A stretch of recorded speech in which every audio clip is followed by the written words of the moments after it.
اس تابوت کو مت کھولنا ورنہ اس کے ذمہ دار خود تم ہوگے۔ اسد نے اونچی آواز میں اس عبارت کو پڑھ کر سنایا۔ پرانے وقتوں میں جب کوئی قیمتی چیز اس طرح رکھی جاتی تھی تو اس کے اوپر ایسی چیزیں لکھ دی جاتی تھی تاکہ وہ چوری نہ ہو۔ اکرم نے مسکراتے ہوئے کہا۔ دونوں اس تابوت کے اوپر جھک گئے اور اس کو کھولنے کا طریقہ ڈھونڈنے لگے۔ کافی دیر دماغ کھپانے کے بعد ان کو تابوت کھولنے کا طریقہ پتہ چل گیا۔ ان دونوں نے مل کر جیسے ہی تابوت کا اوپر والا دروازہ کھولا تو ایک دم خوفناک چیخ کی آواز آئی۔ وہ دونوں ڈر کر پیچھے ہٹ گئے۔ تابوت میں سے تیز روشنی نکلی اور خیمے کی چھت کو پھاڑتے ہوئے آسمان کی طرف چلی گئی۔ اب تابوت بالکل خالی تھا، صرف اس میں کچھ کیڑے رینگ رہے تھے۔ اسد اور اکرم بری طرح ڈر چکے تھے۔ انہوں نے تمام مزدوروں کی چھٹی کی اور خود بھی گھر کی طرف چلے گئے۔ کچھ دیر پہلے جو آسمان بالکل صاف تھا اب وہاں کالی گھٹا چھا گئی تھی۔ تھوڑی دیر بعد تیز بارش شروع ہو گئی اور ساتھ میں طوفانی ہوا بھی چل پڑی۔ آسمانی بجلی بھی خنجر کی طرح بار بار آسمان پہ ظاہر ہو رہی تھی۔ اکرم اور اسد کو یقین تھا کہ یہ سب کچھ اس تابوت کو کھولنے کی وجہ سے ہو رہا ہے۔ اس تابوت کو مزدوروں نے دوبارہ انہیں کھنڈروں میں رکھ دیا تھا۔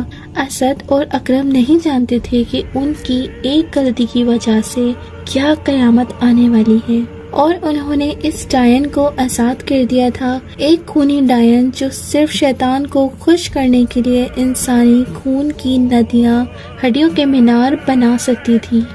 روحی اس وقت ایک غار میں موجود تھی۔ اس نے اپنا ٹھکانہ اس غار کو چنا تھا کیونکہ یہ عام انسانوں کی پہنچ سے دور تھا اور وہاں آج تک کوئی انسان داخل نہیں ہوا تھا۔ روحی خوش تھی کیونکہ اسے 1000 سال کی قید کے بعد آزادی ملی تھی۔ اس کی شیطانی طاقتوں میں کافی کمی آ چکی تھی۔ اب وہ دوبارہ اپنی پرانی طاقتیں بحال کرنا چاہتی تھی اور اس کے لیے اسے بہت کام کرنا تھا۔ شیطان کو خوش کرنے کے لیے اسے پھر سے معصوم لوگوں کا خون بہانا تھا، مگر اس کی طاقتیں بہت محدود تھیں اور وہ کسی صورت بھی اس جنگل سے باہر نہیں جا سکتی تھی۔ اسے صرف اور صرف جنگل میں رہتے ہوئے اپنا شکار ڈھونڈنا تھا اور جنگل میں سے لوگوں کے گزرنے کا انتظار کرنا تھا، اور وہ یہی کرنے والی تھی۔ وہ 1000 سال سے بھوکی تھی اور وہ اپنی بھوک بھی مٹانا چاہتی تھی۔ یونیورسٹی اگلے 5 دن کے لیے بند تھی۔ سرمد، حافظ، ساحل اور فجر اس وقت ثانیہ کے گھر میں موجود تھے۔ سرمد بولا، ہمیں جلدی صبح نکلنا ہوگا، کم از کم 16 گھنٹے لگ جائیں گے ہمیں وہاں پہنچنے میں۔ ساحل بولا، یار 16 گھنٹے تو بہت زیادہ ہیں، ہمیں جلد سے جلد پہنچنا چاہیے۔